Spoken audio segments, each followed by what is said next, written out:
अल्हम्दुलिल्लाह रब्बिल आलमीन वल आक़िबतु लिल मुत्तक़ीन वस्सलातु वस्सलामु अला रसूलिहि मुहम्मदिन व आलिहि व अस्हाबिहि अजमईन। अम्मा बाद फ़अऊज़ु बिल्लाहि मिनश शैतानिर रजीम। बिस्मिल्लाहिर रहमानिर रहीम। वक़ुल जाअल हक़ व ज़हक़ल बातिल इन्नल बातिला काना ज़हूक़ा। सदक़ल्लाहु मौलानल अलीयुल अज़ीम व सदक़ रसूलुहुन नबियुल अमीनुल मतीनुल करीम व नहनु अला ज़ालिका लमिनश शाहिदीन वश्शाकिरीन वल्हम्दुलिल्लाहि रब्बिल आलमीन।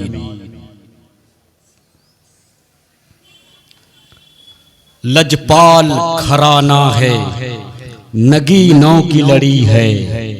ये वो घराना जो रसूल का घराना है और रसूल के घराने ही के ताल्लुक से ये अशआर कहे गए हैं।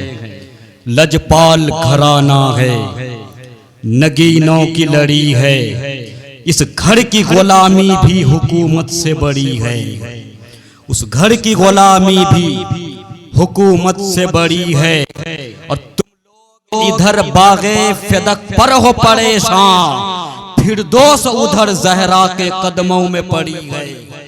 फिरदौस उधर ज़हरा के कदमों में पड़ी है।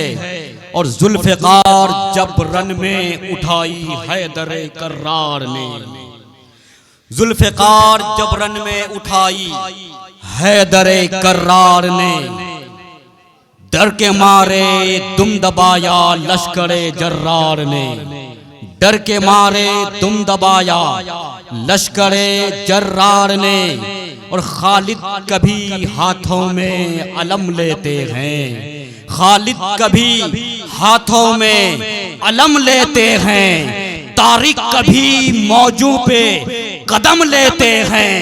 हर दौर में उठते हैं यजीदी फितने, हर दौर में शब्बीर जन्म लेते हैं। नारे तकबीर, नारे तकबीर, नारे रिसालत, नारे रिसालत। शोहदाए करबो बला, शोहदाए करबो बला, मुफ्ती रहबर साहब किबला। नारे तकबीर, नारे रिसालत।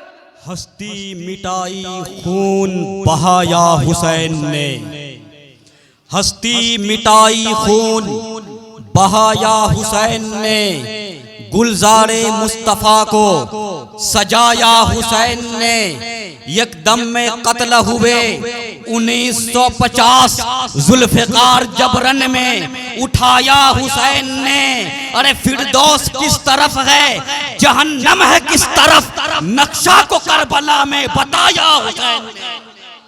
फिरदौस किस तरफ है, जहन्नम है किस तरफ, नक्शा को करबला में बताया हुसैन ने। और करबला के मैदान में इमाम आली मकाम हजरत हुसैन ने अपने सर को सजदे में कटवा कर ये दुनिया को बता दिया कि नमाज जान से प्यारी है, हुसैन से पूछो। नमाज जान से प्यारी है, हुसैन से पूछो।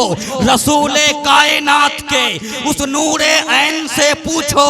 अरे नमाज में क्या मजा है, हजरते बिलाल से पूछो। नमाज चीज है क्या, पैगंबर की आल से पूछो।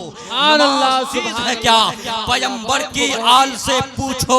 और तलवार के साए में सर को कटाकर दुनिया वालों को ये पैगाम दे दिया था कि न मस्जिद में न बैतुल्लाह की दीवारों के साए में नमाज़े इश्क अदा होती है। तलवारों के साए में नमाज़े इश्क अदा होती है, तलवारों के साए में। और अपने वक्त के गौसे ज़मा जिनके चेहरे अनवर को देखकर ताजदारे अहले सुन्नत, मुजद्दिदे दीनो मिल्लत, माहिए कुफ्रो ज़लालत, मुजद्दिदे मिअते माज़िया, मुअय्यिदे मिल्लते ताहिरा, इमाम अहमद रज़ा कुद्दसा सिर्रुहु ने जिनके चेहरे को देखा तो बरजस्ता पुकारा, अशरफी ए रुखत आई न ए हुस्ने खूबा, ए नजर करता वो परवरद ऐसे महबूबा, वही हाजिजुल हर हरमैन, हम शबी है गौसे सकलैन, सैयदना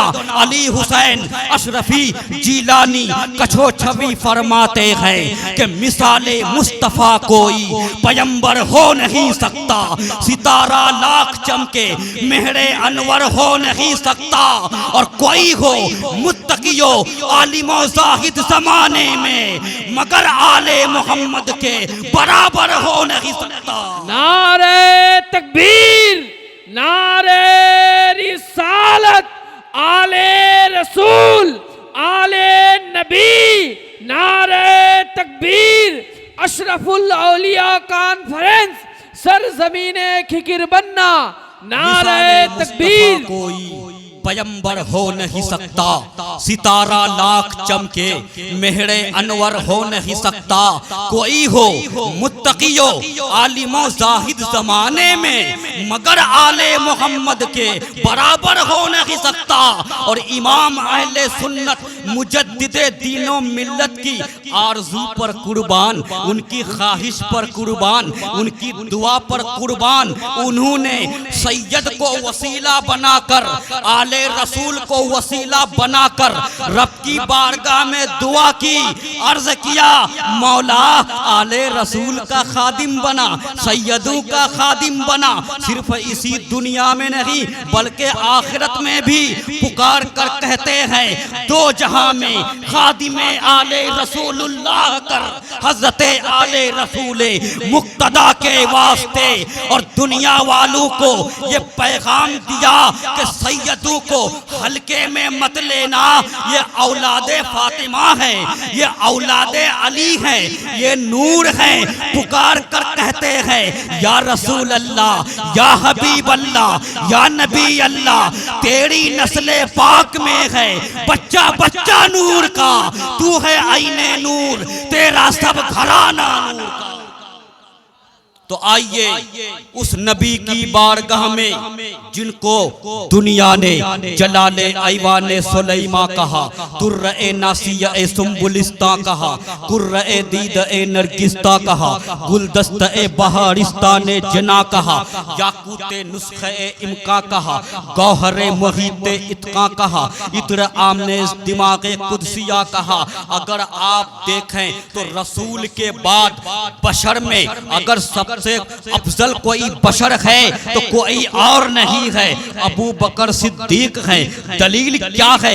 तो दलील सुनिए, जुमा की नमाज पढ़ते हैं, खुतबा पढ़ा जाता है, उसमें कहा जाता है अफजलुल बशर बादल अंबिया बित्तहकीक अबी बकर सिद्दीक, यानी बशर में नबियों के बाद सबसे अफजल बशर वो अफजलुल बशर अबू बकर सिद्दीक है। अब महफिल है, नबी सामने है, अबू बकर सिद्दीक आगे है, नबी ने मुखातिब है, अबू बकर मुखातब है।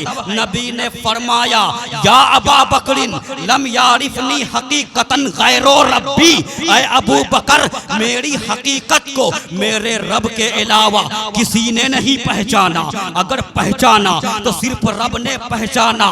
तो मालूम हुआ कि रब के सिवा किसी ने नहीं पहचाना। नबियों की जमाअत को देखें तो आदम भी बेबस है, शीश भी बेबस है, इदरीस भी बेबस है, यूसुफ भी बेबस है, यूनुस भी बेबस है, जकरिया भी बेबस है, यहया भी बेबस है, इब्राहिम भी बेबस है, इस्माइल भी बेबस है, इसहाक भी बेबस है, मूसा भी बेबस है, ईसा भी बेबस है, लूत भी बेबस है, हूद भी बेबस है। और उम्मती में चले तो अबू बकर सिद्दीक बेबस है, उमर फारूक बेबस है, उस्मान गनी बेबस है, मौला अली बेबस है, इमाम आजम बेबस है, इमाम हुसैन बेबस है, इमाम हसन बेबस है, जकरिया मुल्तानी बेबस है, अल्लामा नववी बेबस है, अलाउद्दीन हस्कफी बेबस है, इब्ने आबिदीन शामी बेबस है,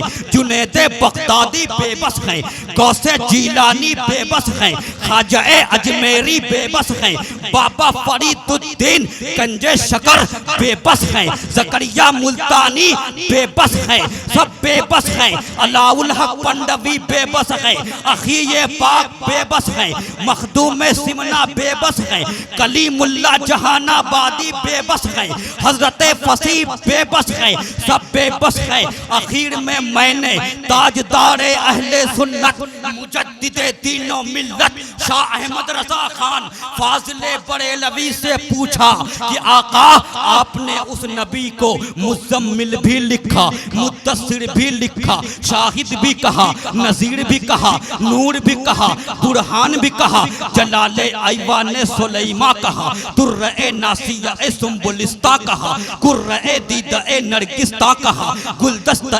बहारिस्ताने जना कहा, याकूत नुस्खे इमका कहा, गौहरे मुगीते इत्का कहा, इत्र आमेज दिमागे कुदसिया कहा, मुकव्विमे नौए इंसा कहा, खातमे पैगम्बरा कहा, नबीये आखिरुज़्ज़मा कहा, मुरादुल मुस्ताकीन कहा, अनीसुल गरीबीन कहा, रहमतुल लिल आलमीन कहा, जाने आलमीन कहा, ताहा वो यासीन कहा, बेकसों का कस कहा, बेबसों का बस कहा, बेसहारों का सहारा समझा, बेचारों का चारा कहा, ताजदारे अरबो अजम कहा, फखरे आदमो बनी आदम कहा, साहिबे लौहो कलम कहा, मंबए इल्मो हिकम कहा, नबीये अकरम कहा, नूरे मुजस्सम कहा, सैयदे आलम कहा। तो क्या आप भी बेबस हैं?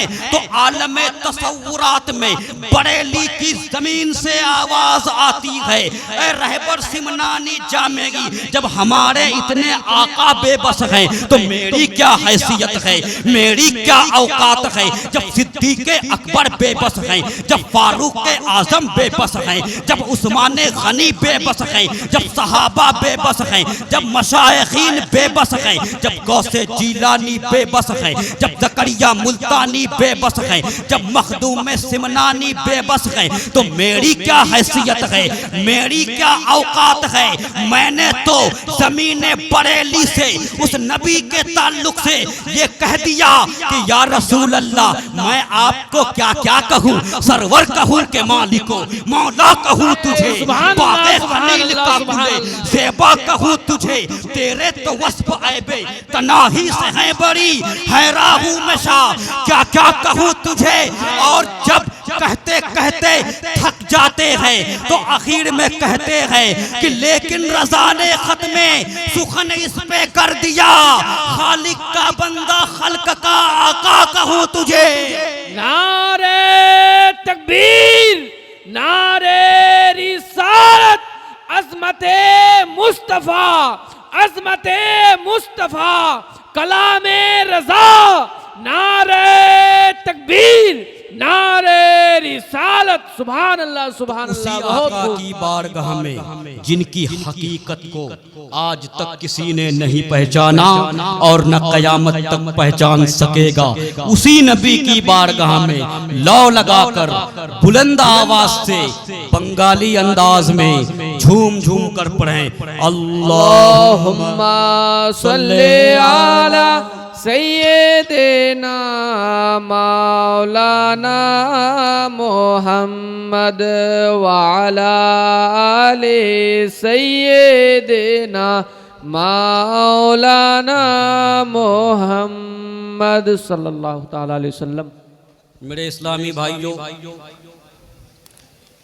खिखिड़ बनना के मुसलमानों, अल्लाह ताला ने अपने मुकद्दस कलाम के अंदर फरमाया, वकुल जाल हक व ज़हक़ल बातिल इन्नल बातिला काना ज़हूक़ा।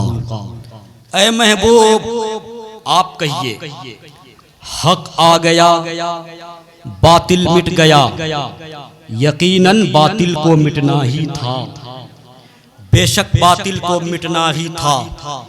यहाँ पर एक सवाल पैदा होता है, कहा गया कुरान में कि हक आ गया, क्या इससे पहले हक नहीं आया था? क्या तौरेत नहीं हक नहीं है? क्या ज़बूर हक नहीं है? क्या इंजील हक नहीं है? क्या जिस पर उतारा गया वो हक नहीं है? क्या आदम सफीउल्लाह हक न थे? क्या नूह नजीयुल्लाह हक न थे? क्या इब्राहिम खलीलुल्लाह हक न थे? क्या इस्माइल ज़बीहुल्लाह हक न थे? क्या इसहाक नबीयुल्लाह हक न थे? क्या ज़करिया नबीयुल्लाह हक न थे? क्या यहया नबीयुल्लाह हक न थे? क्या मूसा कलीमुल्लाह हक न थे? क्या ईसा रूहुल्लाह हक न थे? तो आलम तसव्वुरात में जवाब आया कि हक आदम भी थे, हक शीस भी थे, जितने आए सब हक थे। लेकिन जब कभी तूने हक को आदम सफीउल्लाह की शक्ल में पहचाना, कभी तूने हक को नूह नजीयुल्लाह की शक्ल में पहचाना, कभी तूने हक को इब्राहिम खलीलुल्लाह की शक्ल में पहचाना, कभी तूने हक को इस्माइल ज़बीहुल्लाह की शक्ल में पहचाना, कभी तूने हक को मूसा कलीमुल्लाह की शक्ल में पहचाना, और कभी तूने हक को ईसा रूहुल्लाह की शक्ल में पहचाना। लेकिन जब मुल्के अरब की धरती पर अंधेरा ज्यादा छा गया, तारीकी ज्यादा फैल गई, बच्चियां जिंदा दफनाई जाने लगी, औरतें नंगी नचाई जाने लगी, 360 और 420 खुदाओं की इबादत की जाने लगी, इंसान फट्टू में बसेरा करने लगा, तो उन तमाम खुराफात को मिटाने के लिए अरब की धरती पर आमिना की गोद में एक हक आया था। ये कोई वो दूसरा हक नहीं था, बल्कि ये हक वही था जिनको नबियों का इमाम कहा जाता है, ये हक वही था जिनको रसूलों का इमाम कहा जाता है। और वो हक ऐसे थे कि जब मक्का और मदीना के लोगों को दामने इस्लाम में लिया तो हादी बनाकर चमका दिया, ऐसे हादी कि जिनकी बारगाह में आज शायर भी ये कहने पर मजबूर है कि एक अरब ने आदमी का बोल बाला कर दिया, हाथ के जर्रों को हमदों से सुरैया कर दिया, खुद न थे जो राह पर औरों के हादी बन गए, क्या नजर थी जिसने मुर्दों को मसीहा कर दिया। ये वो नबी थे जब मोर्चा लिया इब्लीस ने हजरत आदम से, तो हजरत आदम को जन्नत से निकाल कर बाहर किया। लेकिन याद रखना इसमें भी खुदा की हिकमत थी, अगर हिकमत ना होती तो इब्लीस तो क्या, इब्लीस का बाप भी नहीं निकाल पाता। इब्लीस में वो ताकत नहीं थी कि किसी नबी को जन्नत से निकाल दे, मगर निकालने में चूंकि रब की हिकमत थी। और कहा जाता है फेलुल हकीम ला यखलू अनिल हिकमत, और हकीम का कोई काम हिकमत से खाली नहीं होता, और अल्लाह तो हकीमों का हकीम है, अहकमुल हाकिमीन है, तो रब का काम हिकमत से कैसे खाली हो सकता है। यही वजह है कि एक रिवायत में आया है कि एक मर्तबा हजरत मूसा कलीमुल्लाह ने रब की बारगाह में सवाल किया, मौला तूने छिपकली को क्यों पैदा किया, उस जानवर को क्यों पैदा किया।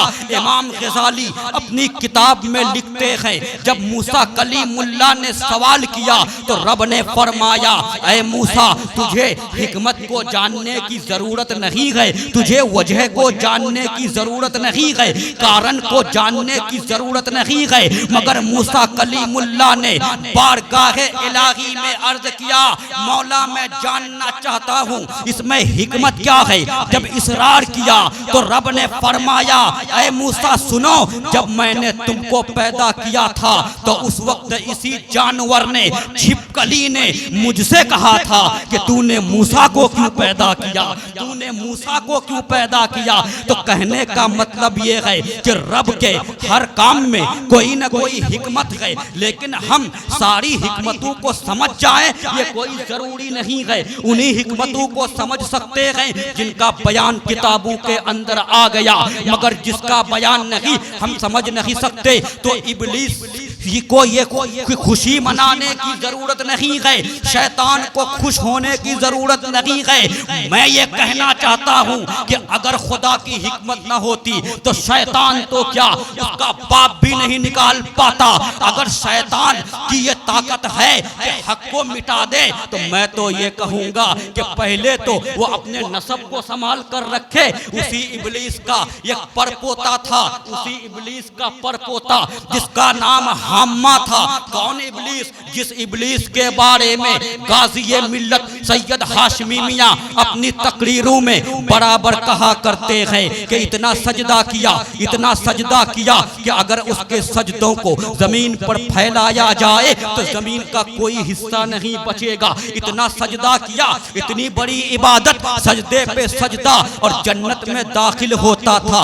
जन्नत का दरवाजा उनके लिए खुला था। मैं गाज़ी मिल्लत के जुमले दे रहा हूँ, गौर से सुनिएगा। वो कहते हैं कि इब्लीस के लिए जन्नत का दरवाजा खुला था। अल्लाह जाने क्या करता था, अंदर जाता था, झूले पर बैठता था, झूला झूलता था। अब वो रब जाने कि कैसे बैठता था, पैर लटका के बैठता था या पलट्ठी मार के बैठता था। अगर मिलता तो पूछता, ऐ इब्लीस तू कैसा बैठता था कि तुझे शूट नहीं किया, कि जन्नत से निकाल कर बाहर कर दिया गया। वो इब्लीस जिसको जन्नत से निकाल कर बाहर किया गया, और बाहर क्यों किया गया? किताबों में आया है, हदीसों में मौजूद है, तफसीर की किताबों में लिखा हुआ है कि तौहीन आदम की बुनियाद पर, एक नबी की तौहीन की बुनियाद पर, तो जब आदम की तौहीन बर्दाश्त नहीं है तो मेरे नबी की तौहीन कैसे बर्दाश्त हो सकती है? ये तो नबीउल अंबिया है। और जब जन्नत से निकाला गया तौहीन नबी की बुनियाद पर, तो जो अंदर था उसको बाहर निकाला गया, और जो पहले से बाहर हो वो अंदर कैसे जा सकता है? वो अंदर कैसे जा सकता है? मैं ये कह रहा था कि अगर इब्लीस में इतना दम है, हक से मोर्चा लेने की ताकत है, तो अपनी नस्ल को क्यों नहीं संभाल पाया? अपनी औलाद को क्यों नहीं संभाल पाया? और अपने अंदर बांध कर क्यों नहीं रख सका? रिवायत को सुनिएगा, खुलासतुत तफसीर किताब का नाम है, उसका पेज नंबर 170 है। उस रिवायत में आया है हजरत उमर है, रसूल करीम है, ये दोनों शख्सियत पहाड़ की चोटी पर, तिहामा की एक पहाड़ी पर चढ़ गए। जब वहाँ चढ़ गए थोड़ी देर के बाद एक बूढ़ा आया, बूढ़े की शक्ल में आया और सलाम किया, अस्सलामु अलैकुम व रहमतुल्लाहि व बरकातुहू। नबी ने जवाब दिया वालेकुमुस्सलाम। जवाब देने के बाद हम सबके आका ताजदारे मदीना सुरूर कल्बो सीना इरशाद फरमाते हैं, ये इंसान की शक्ल में है मगर ये इंसान नहीं है, जिन है। ये इंसान नहीं है, जिन है। इसकी आवाज जिन की तरह है। कहने लगे, ऐ शख्स बता तू कौन है, तेरा नाम क्या है, तेरा काम क्या है, तेरा शजरा-ए नसब क्या है? तो वो कहने लगा, या रसूल अल्लाह मेरा नाम क्या है, मेरा शजरा-ए नसब क्या है? या रसूल अल्लाह मैं इब्लीस का परपोता हूँ, इब्लीस का परपोता हूँ, मेरा नाम हाम्मा है, मैं बेटा हूँ हीम का, हीम बेटा है लाकीस का, लाकीस बेटा है इब्लीस का।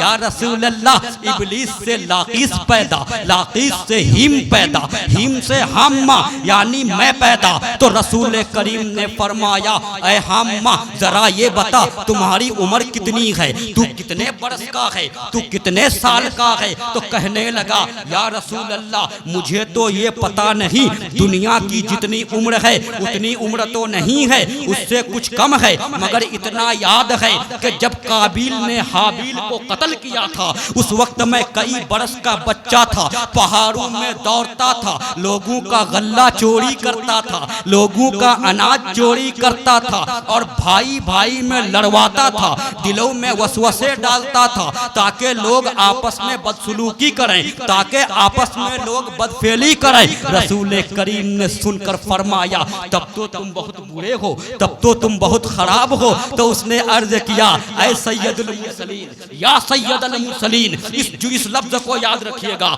या सैयदुल मुरसलीन, ऐ रसूलों के सरदार, मैं पहले वैसा था अब नहीं हूँ, पहले वैसा था अब नहीं हूँ। या रसूल अल्लाह मैं तो आप पर ईमान ला चुका हूँ, मेरी मुलाकात हजरत नूह से भी है, मेरी मुलाकात हजरत याकूब से भी है, मेरी मुलाकात हजरत यूसुफ से भी है। या रसूल अल्लाह हजरत नूह के साथ मैं उनकी मस्जिद में 1 साल तक उनकी सोहबत में रह चुका हूँ। या रसूल अल्लाह मैंने तौरेत भी सीखी है, मैंने इंजील भी सीखा है, मैंने ज़बूर का इल्म भी हासिल किया है। और या रसूल अल्लाह जब मेरी मुलाकात हजरत ईसा ईसा रूहुल्लाह से हुई थी तो उन्होंने फरमाया था कि ऐ इब्लीस के परपोते हम्मा सुनो, अरब की धरती पर आमिना की गोद में एक नबी आने वाले हैं, अगर तुम्हारी मुलाकात उस नबी से हो जाए तो मेरा सलाम पहुंचा देना। या रसूल अल्लाह, मैं सलाम पहुंचाने आया। सुभान अल्लाह, बहुत खूब सुभान। तो जब सलाम पहुंचाने आया तो नबी ने सलाम का जवाब दिया। सलाम का मसला क्या है? आपको अगर कोई डायरेक्ट सलाम करे तो आप जवाब क्या देंगे? अस्सलामु अलैकुम। जवाब क्या देंगे? वालेकुमुस्सलाम। लेकिन अगर आपको कोई इनडायरेक्ट सलाम करे तो शामी में अल्लामा इब्ने आबिदीन शामी ने फिक़्ह की किताबों में ये लिखा हुआ है कि अगर सलाम इनडायरेक्ट हो, कोई अपने दामाद से कहा कि जा मेरी तरफ से मेरे समधी को सलाम कर देना, अपने अब्बा को सलाम कर देना।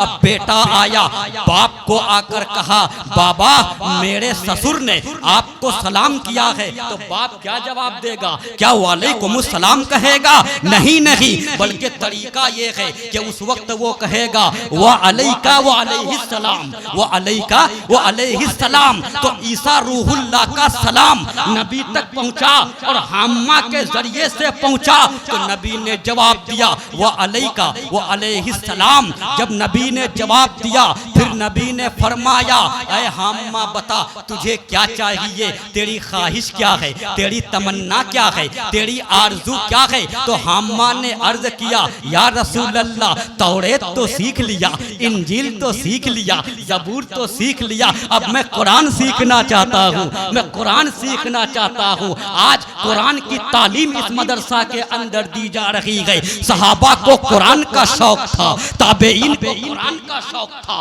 तबे ताबेईन को कुरान का शौक था, मशाइखीन को कुरान का शौक था, बुजुर्गाने दीन को कुरान का शौक था। तो नबी करीम ने इब्लीस के परपोते हम्मा को कुरान की कुछ सूरतों की तालीम दी और फरमाया ऐ हम्मा अभी तो तुम चले जाओगे, लेकिन जब भी पूरी जिंदगी में अगर कोई जरूरत पेश आए मुझसे मुलाकात कर लेना, मुझसे मिल लेना। उसके बाद क्या हुआ? हजरत उमर फरमाते हैं उसके बाद पूरी जिंदगी हुजूर अलैहिस्सलाम ने हम्मा का कोई जिक्र नहीं किया। अब मालूम नहीं कि उनका इंतकाल हो गया है या अब भी दुनिया में है, ये नहीं पता। अब मैं यहाँ पर आकर एक बात कहना चाहूँगा मेरे दोस्तों, उस वक्त मैंने कहा था क्या कि हम्मा ने जब नबी को मुखातब किया तो क्या कहा? या सैयदल मुरसलीन, ऐ रसूलों का सरदार, ऐ नबियों का सरदार। तो अब मुझे कहने का हक दिया जाए कि हम्मा ने हजरत आदम को सैयदुल मुरसलीन नहीं कहा, हजरत नूह को सैयदुल मुरसलीन नहीं कहा, हजरत यूसुफ को सैयदुल मुरसलीन नहीं कहा, हजरत यूनुस को सैयदुल मुरसलीन नहीं कहा, हजरत ईसा को सैयदुल मुरसलीन नहीं कहा, हजरत मूसा को सैयदुल मुरसलीन नहीं कहा। लेकिन जब मेरे नबी को कहा तो क्या कहा? या सैयदुल मुरसलीन, ऐ रसूलों का सरदार। तो अब रहबर जामी को ये कहने का हक दिया जाए कि या रसूल अल्लाह, या हबीब अल्लाह, या नबी अल्लाह। जब आपकी अजमत को समझा सहाबा ने, जब आपकी अजमत को समझा ताबेईन ने, जब आपकी अजमत को समझा तबे ताबेईन ने, जब आपकी अजमत को समझा उलमा व मुज्तहिदीन ने, जब आपकी अजमत को समझा जुनैद बगदादी ने, जब आपकी अजमत को समझा ज़करिया मुल्तानी ने, जब आपकी अजमत को समझा बिश्र हाफी ने, जब आपकी अजमत को समझा ख्वाजा अजमेरी ने, जब आपकी अजमत को समझा गौसे जीलानी ने, जब आपकी अजमत को समझा बाबा फरीदुद्दीन गंजे शकर ने, जब आपकी अजमत को समझा हजरत निजामुद्दीन औलिया ने, जब आपकी अजमत को समझा मखदूम सिमनानी ने, जब आपकी अजमत को समझा अलाउल हक पंडवी ने, जब आपकी अजमत को समझा सिराजुल हक आईन ए हिंद ने, जब आपकी अजमत को समझा फाजिले बरेलवी ने। तो या रसूल अल्लाह, या हबीब अल्लाह, या नबी अल्लाह, आपके मकाम को कोई घटा नहीं सकता, आपके मर्तबा को कोई मिटा नहीं सकता। अरे जो मिटाने आया वो मिट गया, अबुल हिकम बनकर आया, अबू जहल बनकर दफन हो गया, यजीद यजीद बनकर आया, पलीत बनकर दफन हो गया, मुसैलमा बनकर आया, कज़्ज़ाब बनकर दफन हो गया, थाना भवन से आया वो भी मिट गया, गंगू से आया वो भी मिट गया, नानो तौ से आया वो भी मिट गया। तो बरेली के इमाम ने कहा कि मिट गए मिट जाएंगे, आदा तेरे न मिटा है न मिटेगा कभी चर्चा तेरा।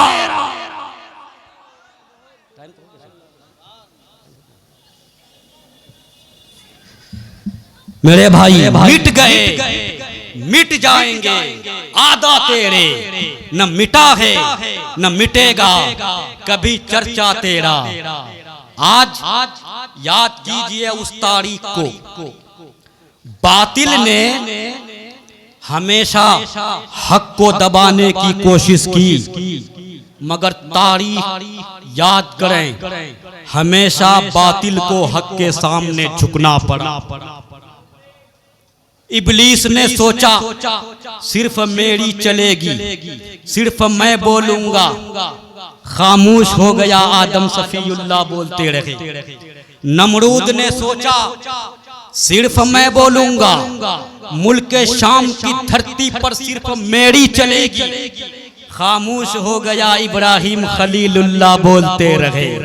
फिर क्या हुआ, जब इब्लीस ने दावा किया खुदाई का, लोगों से कहा खुदा मैं हूँ, मैं अल्लाह हूँ, मैं खुदा हूँ, तो हदीसों में आया, तफसीरों में आया, कुतुब में लिखा है, जब दावा किया तो जिसको मानना था माना, जिसको नहीं मानना था नहीं माना। जब हजरत इब्राहिम खलीलुल्लाह सामने आए तो उस वक्त नमरूद ने कहा ऐ इब्राहिम मैं अल्लाह हूँ। तो हजरत इब्राहिम ने फरमाया मेरा खुदा वो है, मेरा अल्लाह वो है, तू तो अल्लाह हो नहीं सकता, तू तो खुदा हो नहीं सकता, मेरा खुदा वो है जो मुर्दे को जिंदा करता है, जिंदे को मुर्दा करता है।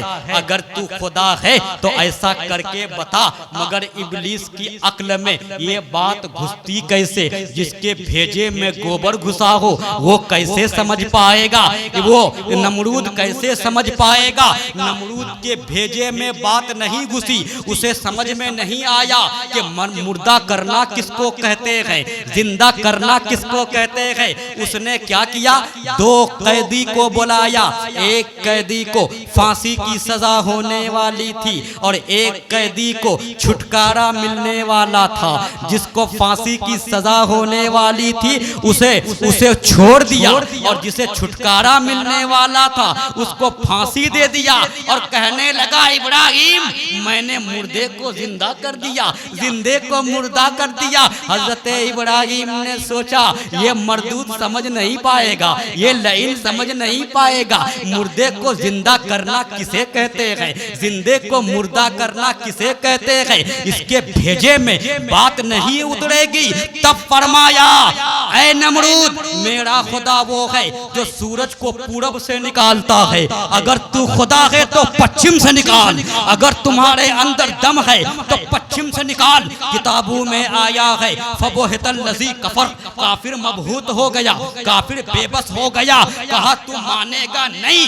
इब्राहिम अलैहिस्सलाम ने फरमाया नहीं, मेरा खुदा वो है जिसने जमीन को पैदा किया, मेरा खुदा वो है जिसने आसमां को पैदा किया, मेरा खुदा वो है जिसने पहाड़ को पैदा किया, मेरा खुदा वो है जिसने समंदर को पैदा किया। तू खुदा नहीं हो सकता। तो फिर क्या हुआ, जब इब्राहिम अलैहिस्सलाम ने नहीं माना, बादशाह था नमरूद, बातिल था, आग जलाई गई और इब्राहिम अलैहिस्सलाम को आग में ढकेल दिया। जब आग में फेंक दिया तो आग भी बागीचा बन जाती है, आग गुलजार बन जाती है। शेख सादी कहते हैं गुलस्ता कुनत आतिशे बरखलील गरूहे आतिश बुरद आबनील, आग गुलजार बन जाती है। आज लोग कहते हैं कि हमारे पैक आपके पैगंबर को मेराज हुई, वो मेराज में गए। मेराज में कैसे गए? एक तबका है आसमान के नीचे, जमीन के ऊपर एक जगह है, एक तबका है जिसको तबका ज़महरीरिया कहा जाता है। हिदायतुल हिकमत में है कि तबका ज़महरीरिया में जो जाएगा वो जलकर राख हो जाएगा, वहां की आग उसे जला डालेगी। तो अब साइंसदा कहते हैं कि अगर मोहम्मद आसमान को चीरते हुए ऊपर गए तो तबका ज़महरीरिया को कैसे पार किया? क्या जलाएगा नहीं? तो मैं कहूंगा अरे जिनके गुलाम को हजरत इब्राहिम अगरचे नबी हैं मगर मेरे नबी के उम्मती हैं, मेरे नबी के उम्मती, और नबी को हदीसों के अंदर तफसीरों के अंदर नबियों के नबी कहा गया है, नबीउल अंबिया कहा गया है, इमामुर रसूल है। जब वो इमामुर रसूल है, जब वो नबियों के नबी हैं, तारीख बताती है कि जब रसूल की सवारी मस्जिद अक्सा में पहुंची थी, वहां पर एक नमाज हुई थी। वो कौन सी नमाज थी? वो नमाज थी नमाज नफल, मानिए वो नमाज नफल थी। और वहाँ इमाम कौन थे? इमाम इब्राहिम नहीं थे, इमाम आदम नहीं थे, इमाम यूनुस नहीं थे, बल्कि हदीसों में आया है हजरत आदम से लेकर हजरत ईसा तक सब नबी मुक्तदी थे और नबी इमाम थे। तो हजरत इब्राहिम भी मुक्तदी। तो मैं ये कहना चाहूंगा कि जब मुक्तदी को नमरूद की आग न जला सकी तो इमाम को तबका ज़महरीरिया की आग क्या जलाएगी? आग नहीं जला पाएगी। वो रसूल है कि नबी तो नबी, गरीब नवाज ने जब जूते को फेंक दिया तो आग जला न पाई। गरीब नवाज एक बच्चा को गोद में लेकर आग में कूद गए, आग जला न सकी। तो जब गुलामों को आग जला नहीं पाती है तो आका को कैसे जलाएगी? आका को कैसे जलाएगी? शायर ने कहा है कि जब उनके गदा भर देते हैं शाहाने ज़माना की झोली, अरे मोहताज का जब ये आलम है, मुख्तार का आलम क्या होगा? अल्लाह सुभान अल्लाह। नारे तकबीर, नारे रिसालत, अज़मते अंबिया, अज़मते अंबिया, फजीलते गरीब नवाज, नारे तकबीर, नारे रिसालत। मेरे भाइयों, अब आइए एक बात मैं और बता दूं। यहाँ पर हक को बातिल की जंग का मसला था। बातिल ने हमेशा चाहा हक को मिटा दूं। अब हुजूर के खिलाफ भी बकवास की गई, इल्मे गैब पर हमला किया गया, कभी खुदा की जात पर हमला, कभी खुदा की सिफात पर हमला, कभी इल्मे गैब पर हमला। और जब हमला करने आया तो मोर्चा लिया हक ने।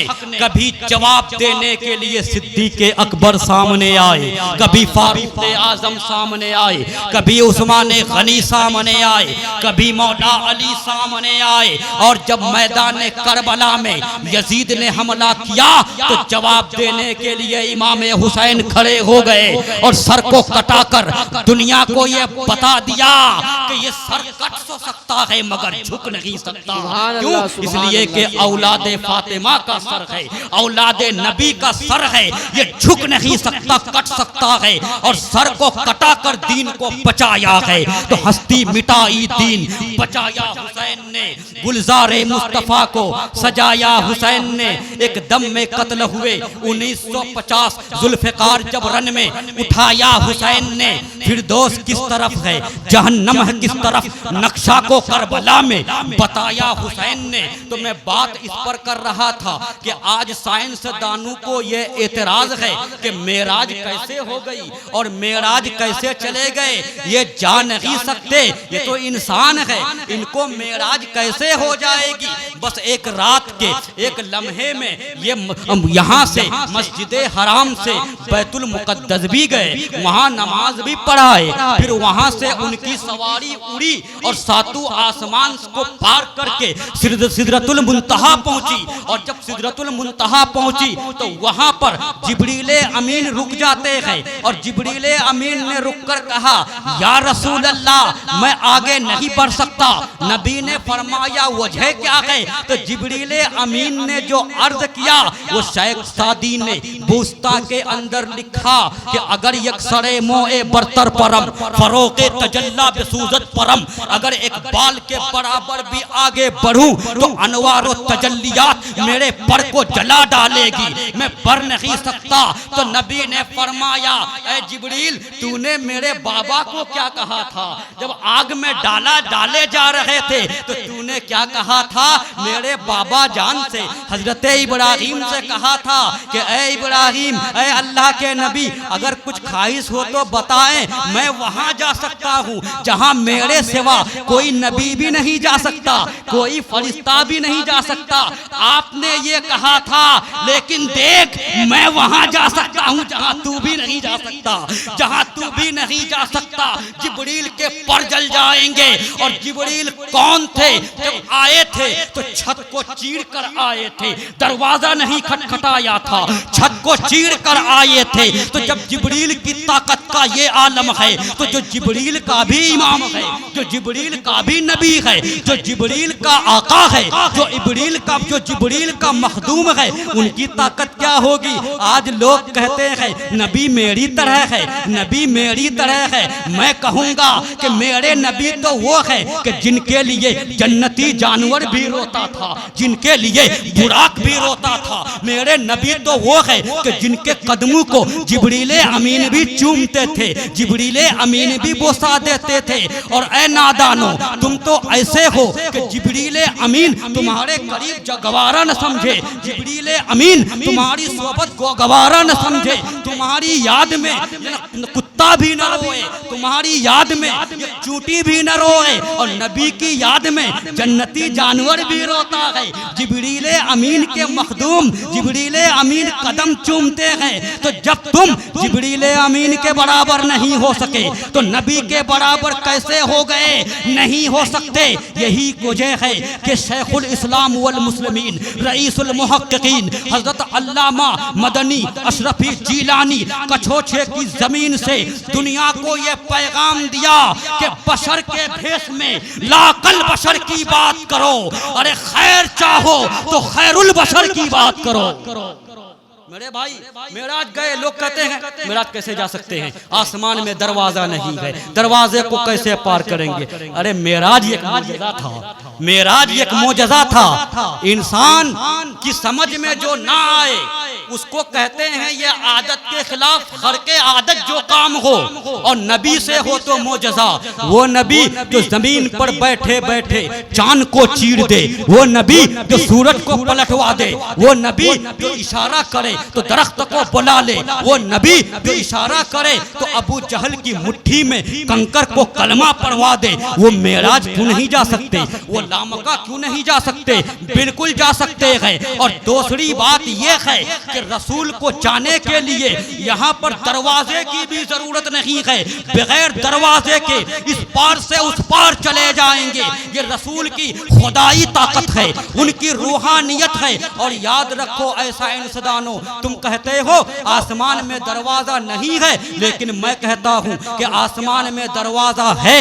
इसलिए तो रमजान के बारे में यह कहा जाता है कि जब रमजान का महीना आता है तो आसमान के दरवाजे खोल दिए जाते हैं। पता चला कि दरवाजा है।